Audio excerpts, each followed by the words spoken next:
Welcome back everybody to 31 Days of Horror, and today we're taking a look at the 1963 film The Haunting.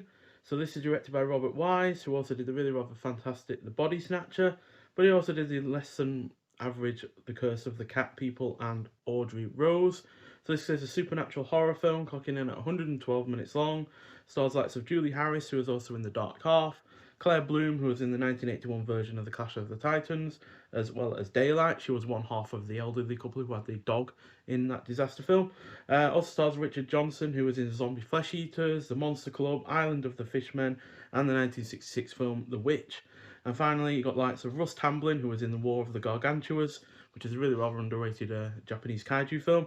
And finally, Lois Maxwell, who was most well known for portraying Miss Moneypenny in the first 14 James Bond films.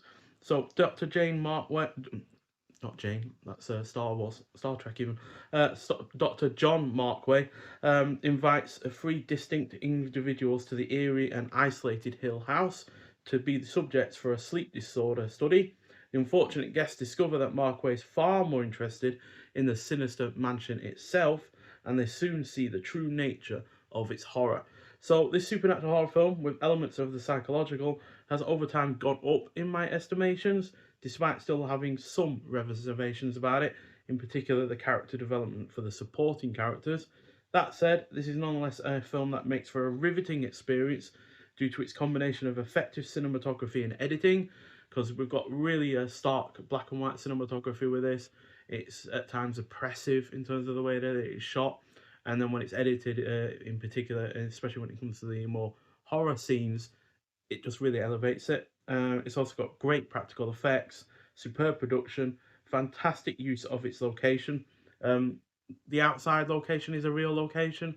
The interiors were made sets, but the sets themselves look superb, and I really like the outside location as well. It's got a really well balanced plot that mixes genuine horror with a mental breakdown of our lead character, which is played brilliantly by Julie Harris. And the score is effective at making scenes, particularly when it comes to the horror, all the more engrossing. So, yeah, a fantastic film. I used to rate this a little lower, but I'm going to give it today, at the very least, a 4.5 out of 5. Like I said, not perfect. I think the supporting characters could have a little bit more development, and yeah, I can certainly see why people don't are put off by this, because it's not the most exciting film ever. It is a proper slow burn, but I feel like it's a slow burn that has a satisfying payoff, and yeah, is all the more all the more better for it's been a slow burn. Now, you compare that to the 1999 remake, which was done by Jan de Bont, and yeah, for some reason they wanted to make it an $80 million, you know, big production, and yeah, I just don't see the point in either making it that for that amount of money or going in that direction with this. This is a very small scale film.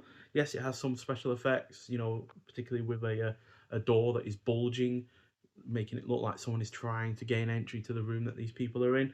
But that's about the extent of the special effects to this, which are good, but that's all they ever needed to be. They didn't need to be CGI laden, overly overblown stuff. And at the end of the day, this also doesn't provide a whole heap of exposition about why this house is evil, why it was born bad, as they say in the film.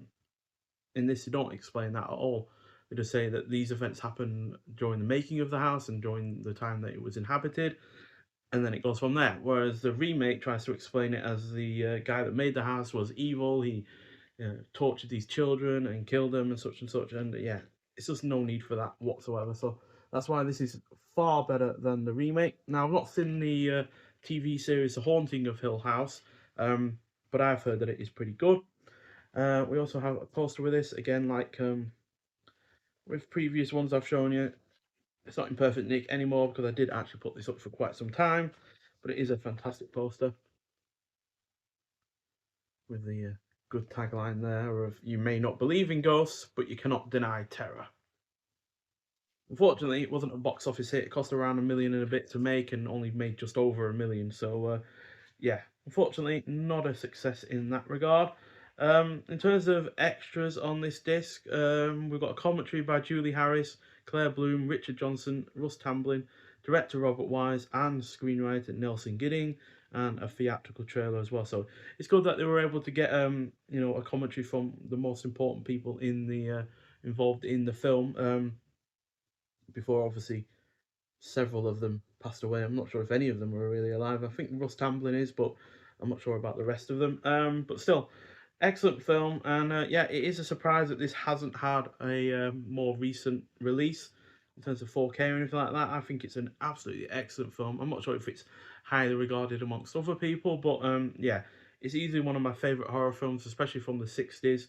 Um, Especially also because it does feel a little bit more old school, even from the 1960s. It feels more like perhaps a 1930s or 40s film.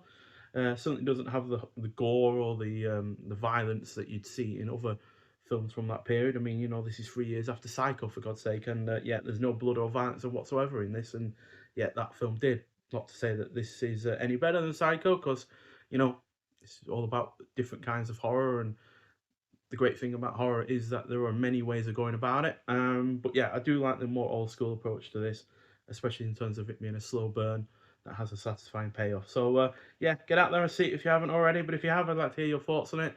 But nonetheless, thank you for watching, and I'll see you in the next one. Bye.